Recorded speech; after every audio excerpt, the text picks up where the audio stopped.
Hey everyone, this is Corinna Bench, the farmer's wife at Shared Legacy Farms, and today I'm going to do a quick tutorial that teaches you 3 ways to eat rutabaga. And if you are like me, before I married into a farm family, I had never even heard of rutabaga, and now my husband, the farmer, grows them a ton for the fall. They are a fall crop, and yesterday as I was walking through the fields, I saw them growing and I pulled one out and I'm like, oh my gosh, I have to do a video just to show you the greens, if that's all that I get to. So today we're going to talk about how you can cook this fall vegetable, this root crop, and there are 3 really fast ways. I'm going to talk about how you can eat them raw. I'm going to teach you how to make a puree out of them, kind of like a mashed potato, and then I'm going to show you how to mix them in with some other root veggies for a great roasted dish. So that's what we're going to walk through today. This is what the rutabaga looks like. So this is the part that most people will eat down here. It's the root.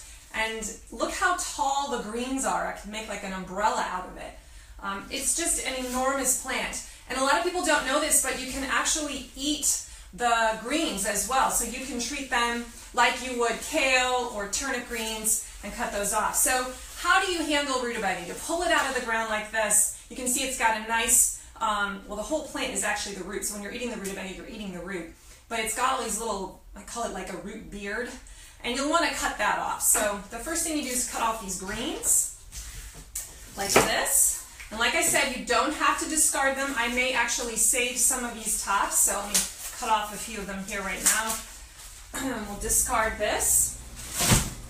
And if you ever want to use the greens, you can just trim off that thick stem in the middle, and maybe you could just throw them in a freezer bag and freeze them, or you could blanch them first and then add them to soups and stews, or you can slice them up into slivers, put them into a skillet dish, or maybe into your pasta sauce, and no one will even know they're in there. You can even do kale chips out of them. Same kind of thing in the microwave or in the oven. So don't have to throw away these guys. You can actually eat them. But you would probably need to braise them. They're a little bit of a thicker green. So you can eat the leaves, but this is the guy we're going to talk about today. So you want to take off this little root beard. And if you're buying these at the store, you will probably want to take the skin off because a lot of times they wax them. These obviously aren't waxed, but I'm still going to take some of the thicker skin off around the side like this. And then for the applications that we're going to use today, I'm just going to cut them into chunks. So I'll compost that later on. So first, we're just going to cut them into slices. And the first thing I want to teach you, one way that you can eat rutabaga, is simply eating it raw. And this is one of our favorite ways to eat them. It kind of tastes a little bit like a turnip, a little bit like a radish, a little bit like kohlrabi. So I just threw some ranch dip in here. Boom. Really good. Another thing you can try, which Farmer Kurt really likes, is taking some peanut butter and smearing it on. I think that actually tastes better. So this is one way to eat rutabaga. Throw it into your lunchbox, sliced up like this with some peanut butter. Put it in your kids' lunch. Really good. That's super easy. But what if you don't want to eat it raw? Well, we can cook it. So I'm going to cut it up into cubes, just like I would if I were going to make some mashed potatoes, for instance. And you could just make plain all rutabaga vegetable puree, but I like to add a little bit of potato in with it. So I'm going to take, this is one rutabaga, about a cup's worth, chopped up into cubes, and I'm going to throw it into a pot of salted water. And I'm also, while I'm at it, I'm going to add in some cubed potatoes, about the same amount in this case. So these are just new potatoes that I have from my garden. I'm going to add them into the water, and I'm going to bring that to a boil. And let it boil until they're tender. For this size cubes, it takes about 10 minutes. Now, I already did this before the broadcast today, so now I got to find my strainer. So So let me just strain this. I usually do this over the sink, right? But my sink's over there. All right, so it's a little bit warm. I can smell it. It's kind of got that kohlrabi sort of smell. Or turnipy smell. All right. I'm going to take this out of the equation.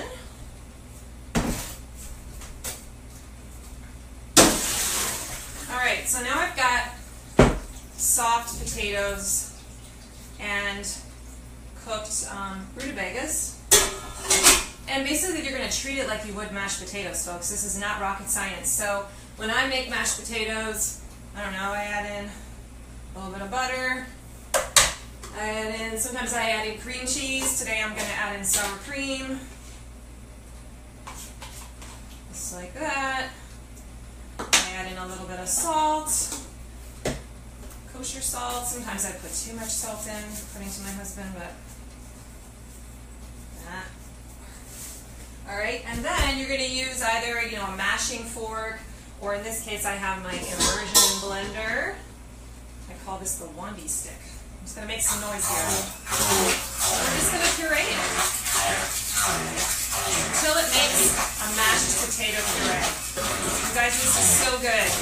So I like to mix it with potatoes because I feel like it takes the edge off of that turnipy taste a little bit. But you could just go all out and just do rutabaga puree. Okay, this is another thing you can do with kohlrabi too, or our hakura candy turnips for that matter. Very similar. So, simple. Bam, I'm going to try it. I didn't really puree it super well, but I mean that's what it looks like, right? Looks like mashed potatoes. Oh yeah. Oh my god, it's really good. So, another easy way to use rutabaga. And finally, the third thing, this honestly is kind of my go-to dish with rutabaga, is I just make a giant roast pan. So, the first thing you need to do is chop up some more rutabaga. So let me cut off this green.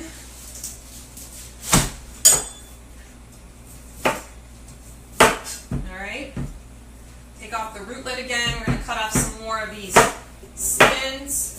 And I don't just roast rutabaga plain. I'll mix it kind of like a veggie medley with some other root vegetables.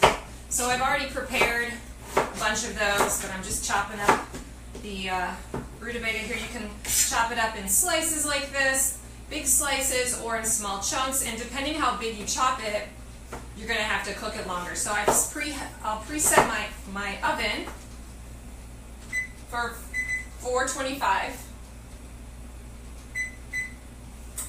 and let that preheat. And then I prepare a cookie sheet that has some foil on it, and that's where I'm going to dump all these roasted vegetables. So I'm just going to do this for now, just for the sake of time. You guys get the idea? Alright, so I get a bowl, a big silver bowl out, and I throw in my veggies, my rutabaga.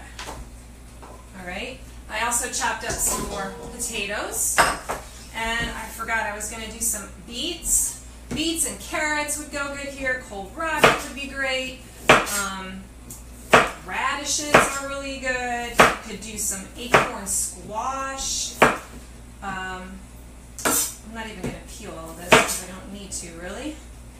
And just again, you want to cut them up into similar sizes so that things will cook the same time. Alright, so that's going to make some fun color in this guy. And then I'm also going to throw in some of my Brussels sprouts. So we have some Brussels sprouts growing on the farm right now. And we just kind of tear off the individual nubs. And I'm going to slice them in half here. Add those into the mix. If they're really small sprouts, you don't even have to do that. Just throw them in. This is going to give some nice green color. And Brussels sprouts taste really good roasted. They caramelize, the flavor changes. It's super delicious. And gosh, is that all I'm going to do? I think that might be all I'm going to do in this case. So, Your next step is to take a little olive oil whenever you're roasting. This is basically the formula for roasting. Chop it up to uniform size. Throw in some olive oil.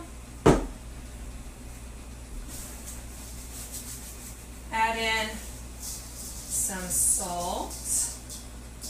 And then mix it up like this. Perfect. And then you're going to dump this onto a baking pan, a cookie sheet, and you're going to spread it out nice and even because you don't want to overload the sheet or it'll just steam the vegetables. You really want to roast them so they kind of get those caramelization colors. And you're going to dump it onto a cookie sheet that has foil on it and throw it into a 425 degree oven that's preheated for about 15 to 20 minutes, and you may have to stir it once or twice. So again, I prepped for this video. Let me show you what it looks like when it's done. Oh, I forgot I put some Romanesco in mine. So you can see it really shrinks down. Oh, this is hot. And it has just this awesome, totally different flavor. Really, really good. So this is the third way, roasting rutabaga with a bunch of other vegetables, tossing olive oil and salt, 15-20 minutes max. Done. Easy side dish for dinner. So those are 3 ways that you can use rutabaga. Our CSA, which is a veggie box sampler program where you can join our farm and then we give you a box of veggies that we grow every week. We grow lots of kind of unusual things, and what's fun about a CSA subscription program is that you really get exposed to new kinds of foods that you would probably never choose yourself. And in the process, you discover all kinds of neat things, you discover new flavors, you get better as a chef in the kitchen, and you feel really good about how you feed your family. Plus you get to support a local farmer. I know it's really important for a lot of our members. We're going to be opening up our CSA for next season on October 24th, which is in a few days. And if you want to get in on the action, I'm going to have some spots open.